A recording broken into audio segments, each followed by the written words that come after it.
Assalamualaikum warahmatullahi wabarakatuh. Perkenalkan, saya Rangga Dwi Permana. Silakan panggil Pak Rangga. Di sini di kanal Belajar Yuk Pasti Bisa akan menyajikan berbagai macam video pembelajaran yang menarik dan juga menyenangkan. Yuk kita ikuti video pembelajaran berikut ini. Pada kesempatan kali ini kita akan mempelajari tentang sistem tata surya dan benda-benda langit lainnya dengan tema wow, kerennya tata surya. Capaian belajar pada kesempatan kali ini adalah peserta didik mampu memprediksi sistem tata surya dengan kondisi tertentu. Galaksi. Galaksi merupakan benda langit yang sangat besar, terdiri atas bintang, planet, satelit, gas, dan debu, dan benda-benda langit lainnya. Dari miliaran galaksi, salah satu galaksi yang kita diami disebut galaksi Bima Sakti. Bagian kecil dari galaksi Bima Sakti adalah tata surya yang tersusun dari sebuah bintang yang disebut matahari atau surya sebagai pusat edar dari planet-planet berikut satelitnya, asteroid, meteorit, dan juga komet. Salah satu contoh dari bagian tata surya adalah planet yang kita tinggali saat ini, yaitu planet Bumi. Bumi merupakan satu-satunya planet di tata surya yang dihuni makhluk hidup. Bumi merupakan planet ketiga terdekat dari matahari. Bumi diselimuti oleh lapisan udara yang disebut atmosfer. Atmosfer melindungi bumi dari radiasi langsung sinar matahari. Atmosfer juga melindungi bumi dari benturan benda-benda langit yang jatuh ke permukaan bumi. 2/3 bagian bumi ditutupi oleh air. Gas-gas penyusun bumi terdiri dari 78% gas nitrogen, 21% gas oksigen, dan 1% gas lain seperti karbon dioksida, hidrogen, ozon, dan lain-lain. Untuk lebih lengkapnya, mari kita lihat sistem tata surya di galaksi Bima Sakti. Seperti yang dapat kita lihat, matahari sebagai pusat tata surya. Benda-benda langit anggota tata surya beredar mengelilingi matahari dengan lintasan tertentu. Lintasan yang dilalui untuk mengelilingi matahari dinamakan orbit. Matahari memiliki inti yang merupakan pusat reaksi yang menghasilkan matahari. Pada bagian atas lapisan inti terdapat lapisan fotosfer yang merupakan bagian permukaan matahari. Pada bagian luar fotosfer terdapat lapisan kromosfer yang bertindak sebagai atmosfer matahari. Lapisan kromosfer diselimuti oleh korona. Ingat ya anak-anak, korona di sini bukanlah coronavirus, tetapi korona yang merupakan lapisan matahari. Korona tampak ketika terjadi gerhana matahari total.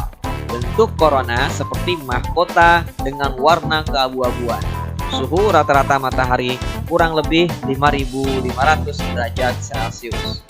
Matahari merupakan bola gas hidrogen yang memancarkan panas dan cahaya yang berukuran amat besar. Jika matahari diibaratkan sebagai sebuah kantong, maka lebih dari 1 juta planet bumi dapat masuk ke dalam. Radiasi panas dan cahaya yang dihasilkan matahari amat besar hingga dapat sampai ke bumi. Energi dari panas dan cahaya matahari bermanfaat bagi makhluk hidup di bumi. Selanjutnya adalah planet. Planet adalah benda langit dalam tata surya yang beredar mengelilingi matahari pada lintasan yang disebut orbit. Susunan orbit planet dari yang terdekat dengan matahari yaitu Merkurius, Venus, Bumi, Mars, Jupiter, Saturnus, Uranus, dan Neptunus.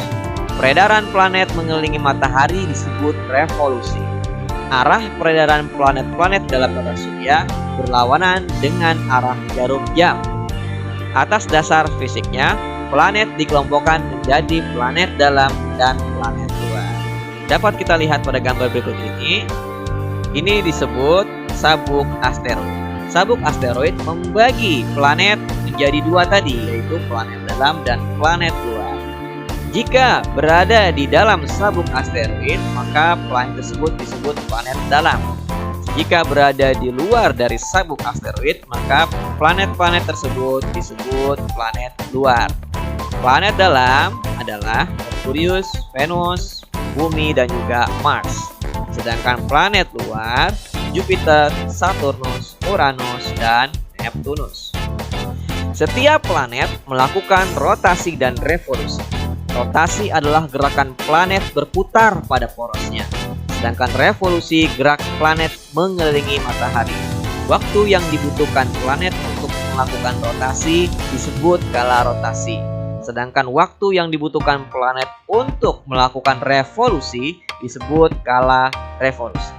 Selain planet-planet, di luar angkasa juga terdapat benda-benda langit lainnya seperti asteroid. Asteroid merupakan benda-benda langit berukuran kecil yang mengelilingi matahari pada lintasan tertentu. Lintasan asteroid disebut sabuk asteroid.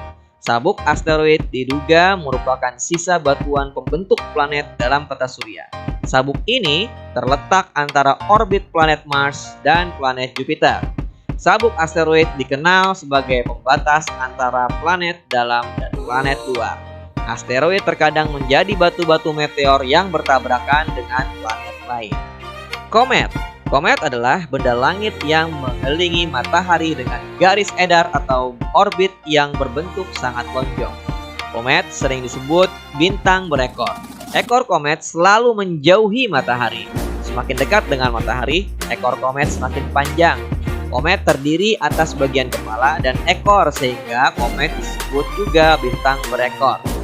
Ekor komet berupa gas bercahaya yang akan tampak saat melintas dekat dengan matahari. Komet menyala dan membentuk ekor gas bercahaya. Panjang ekor komet dapat mencapai jutaan kilometer. Tahukah kamu bahwa ada komet yang muncul 76 tahun sekali? Komet tersebut bernama Halley. Selanjutnya, meteorit. Meteorit adalah benda-benda langit yang bergerak di angkasa dengan kecepatan tinggi. Jika meteorit mendekati planet yang memiliki atmosfer, misalnya bumi, meteorit akan bergesekan dengan atmosfer, lalu terbakar dan berpijar. Meteorit yang terbakar dan berpijar dinamakan meteor. Meteor disebut juga bintang jatuh atau bintang beralih. Meteorit yang sampai di permukaan bumi disebut meteorit menggunakan huruf T di akhir. Menurut para ahli, meteorit tersusun atas logam besi dan nikel. Jika meteorit menubruk bumi, maka permukaan bumi tersebut akan berubah menjadi kawah, seperti yang dapat kita lihat di gambar. Selanjutnya adalah satelit. Satelit adalah benda langit yang mengelilingi planet. Ada dua jenis satelit, yaitu satelit alam dan satelit buatan. Satelit alam adalah satelit yang terbentuk secara alami dalam tata surya dan beredar mengelilingi planet. Contoh satelit alam adalah bulan. Planet-planet dalam tata surya sebagian besar memiliki satelit. Planet yang tidak memiliki satelit adalah Merkurius dan Venus. Contoh lain selain bulan adalah planet Mars yang memiliki dua satelit yang bernama Phobos dan Deimos. Berikutnya, satelit buatan. Satelit buatan adalah satelit yang dibuat oleh manusia dan diluncurkan dengan menggunakan roket. Contoh satelit buatan adalah satelit Nusantara 1 yang diluncurkan pada tahun 2019 yang dimiliki oleh Indonesia. Terima kasih sudah menyaksikan video pembelajaran dari kanal Yuk Pasti Bisa. Sampai bertemu lagi di video pembelajaran selanjutnya. Tetap semangat dan jaga kesehatan tubuh kalian. Jangan lupa untuk like, subscribe, dan juga share video ini. Sampai jumpa di pembelajaran selanjutnya. Dadah.